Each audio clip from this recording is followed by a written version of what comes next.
दिल्ली की रानी। एक थी रानी। क्योंकि राजा की मौत एक हादसे में हो गई थी, रानी को ही राज्य संभालना पड़ रहा था। रानी का नाम था रानी रश्मिवती। रानी ईमानदार थी और प्रजा की सेवा में लगी रहती थी। एक दिन उसके दरबार में 3 नौजवान आए, रमेश, सुरेश और दिनेश। कहो, क्या सहायता कर सकती हूँ मैं तुम्हारी? हम आपके दरबार में काम करना चाहते हैं ताकि जनता की सेवा कर सके। लेकिन अभी तो तुम्हारी उम्र बहुत छोटी है। तुम लोगों को तो अभी अपनी पढ़ाई पर ध्यान देना चाहिए। हमारा मन पढ़ाई में नहीं लगता। माता पिता को लगता है कि हम किसी के लायक नहीं है और हम साबित करना चाहते हैं कि हम लायक हैं। उत्साह बहुत अच्छा है, मगर अभी उम्र कच्ची है तुम लोगों की। अरे उम्र से क्या होता है रानी जी? शास्त्रों में लिखा है कभी किसी के ज्ञान को उसकी उम्र के आधार पर नहीं देखना चाहिए। बात तो सही है तुम्हारी। और अगर सच में तुम अगर ये संकल्प करके आए हो कि तुमको यहाँ काम करना है, तो पहले परीक्षा देनी पड़ेगी।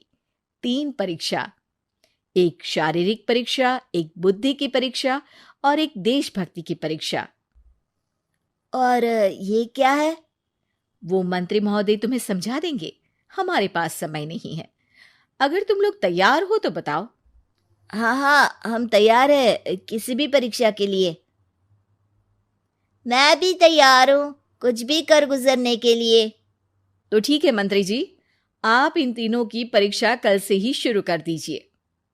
जो आ गया रानी साहिबा। अगले दिन से ही तीनों की परीक्षा शुरू हो जाती है। पहले शारीरिक परीक्षा, यानी किस में कितना है दम, ये देखेंगे हम। क्योंकि शरीर में दम होगा तभी तो प्रजा की सेवा में दम लगा पाओगे। हमें क्या करना होगा? वो पेड़ दिख रहा है, जो सबसे पहले चढ़ेगा उस पे दरबार में नौकरी पाने के अवसर उसी के बढ़ जाएंगे। मैं चढ़ता हूँ। अरे रुको रुको, गिनती गिनने दो। 1, 2, 3। 3 की गिनती के बाद रमेश और सुरेश भागकर पेड़ के पास गए, मगर दिनेश आराम से पेड़ के पास गया। जैसे ही रमेश और सुरेश आधे पेड़ तक चढ़ गए, दिनेश ने उन दोनों की टांग पकड़ के उन्हें नीचे गिरा दिया और खुद पेड़ पर चढ़ गया। दिनेश की जीत हुई। अरे लेकिन इसने बेईमानी की। बेईमानी नहीं की, बुद्धि लगाई। शरीर के दम के साथ दिमाग में भी दम होना चाहिए। क्यों मंत्री जी? हाँ हाँ, बात तो तुम्हारी सही है, लेकिन बात अगर बुद्धि की है तो बुद्धि की असली परीक्षा हम कल लेंगे। शाम को जाकर मंत्री रानी को सब बता देते हैं। यानी दिनेश उन सब में ज्यादा होशियार है। जी रानी साहिबा। अगले दिन तीनों की बौद्धिक परीक्षा का समय होता है। आज हमें क्या करना है मंत्री जी? थोड़ा सब्र करो, कल जल्दबाजी में ही हारे थे तुम। सही कह रहे हैं मंत्री जी। अरे तू क्यों ज्यादा बोल रहा है? तू भी तो हारा था ना कल। ए दिनेश, ज्यादा होशियार मत बन। अरे अरे अरे, लड़ो मत। आज की परीक्षा पर ध्यान दो। आज की बौद्धिक परीक्षा में ये कुछ बोरे हैं, कुछ में नमक है और कुछ में रुई। जिसको जो ले जाना है उठा लो। देखते हैं कि कौन जल्दी से कोई भी एक बोरा नदी के उस पार लेकर जाता है। समय शुरू होता है अब। तीनों बोरों की तरफ बढ़ते हैं। सुरेश, नमक की बोरी भारी है, ले जाने में मुश्किल होगी। हाँ हाँ, सही कह रहा है, रुई हल्की है, हम दोनों रुई लेकर चलते हैं। अरे भाई, मैं तो नमक लेकर जाऊंगा। रमेश और सुरेश ये सोचकर हंसते हैं कि आज तो दिनेश हार ही जाएगा। दौड़ शुरू होती है। 1, 2, 3। तीनों नदी की तरफ भागते हैं। रुई में वजन कम होने के कारण रमेश और सुरेश आगे निकल जाते हैं और दिनेश थोड़ा पीछे। पर जैसे ही वो सब नदी में जाते हैं, दिनेश की बोरी का नमक गलने लगता है और वजन कम हो जाता है, जबकि रमेश और सुरेश की रुई में पानी भर जाता है और बोरी का वजन बढ़ जाता है। अरे ये इतनी भारी क्यों हो गई रमेश? अरे मुझे क्या पता, शायद जादुई बोरी है। अरे लगता है कि हम बेवकूफ बन गए। बने नहीं हो, तुम हो ही बेवकूफ। इतना तो पता होना चाहिए कि पानी में नमक गल जाएगा। दिनेश का पूरा नमक गल जाता है और बोरी खाली हो जाती है। वो जल्दी से रेस पूरी कर लेता है।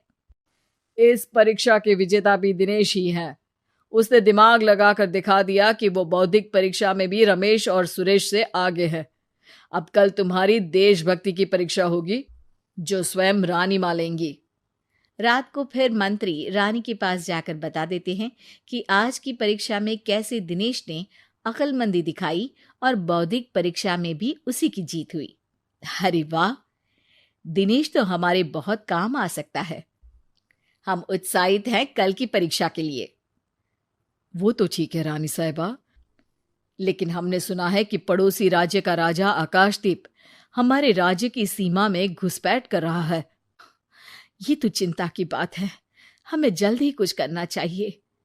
अगले दिन रमेश, सुरेश और दिनेश अपनी आखिरी देशभक्ति की परीक्षा के लिए दरबार में आते हैं। प्रणाम रानी साहिबा। नमस्कार रानी जी। प्रणाम रानी माँ। हमने तुम्हारी परीक्षा पर गौर किया। दिनेश आगे हैं। हम तुम तीनों में से किसी दो को ही दरबार में काम दे सकते हैं। किसी एक को आज जाना होगा। तो देशभक्ति की परीक्षा के लिए तैयार हो? पूरी तरह से। मैं तीनों से एक ही सवाल करूंगी। जिसका जवाब सबसे सही लगेगा उसे तो नौकरी मिल ही जाएगी। फिर दूसरे सबसे सही जवाब देने वाले को भी काम मिलेगा।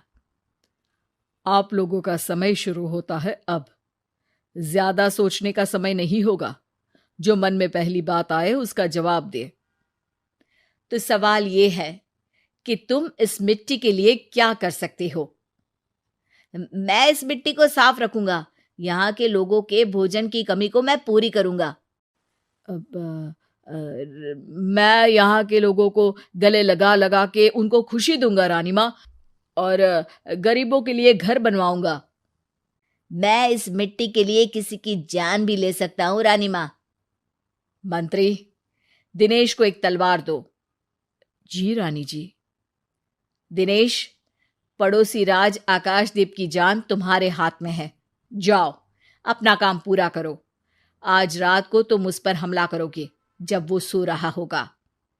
दिनेश वहां से चला जाता है। रानी माँ, ये आपने क्या किया? अभी किया नहीं है मंत्री जी। आप आकाशदीप को संदेशा भिजवाओ कि पड़ोसी देश का एक कातिल रात को उन पे हमला करेगा और दिनेश को पकड़वा दो। अरे ये आप क्या कह रही हैं, और क्यों कर रही हैं आप ऐसा? राजा को लगेगा कि हमने उसकी मदद की, उसकी जान बचाकर। वो हमारे राज्य का पीछा छोड़ देगा और हमारा एहसानमंद हो जाएगा। और दिनेश का क्या होगा?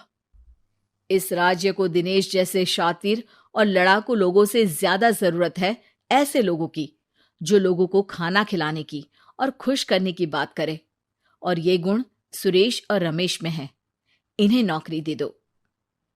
दिनेश बहुत चतुराई से नौकरी हड़पना चाहता था, जिसके लिए उसने रमेश और सुरेश जैसे दोस्तों का भी नुकसान किया। पर रानी ज्यादा चतुर निकली। उसने एक तीर से दो निशाने लगाए। दिनेश जैसे खूंखार युवक को राज्य से बाहर करवा दिया और पड़ोसी राजा आकाशदीप को अपना एहसानमंद कर लिया। पूरा दरबार रानी की जय जयकार कर रहा था।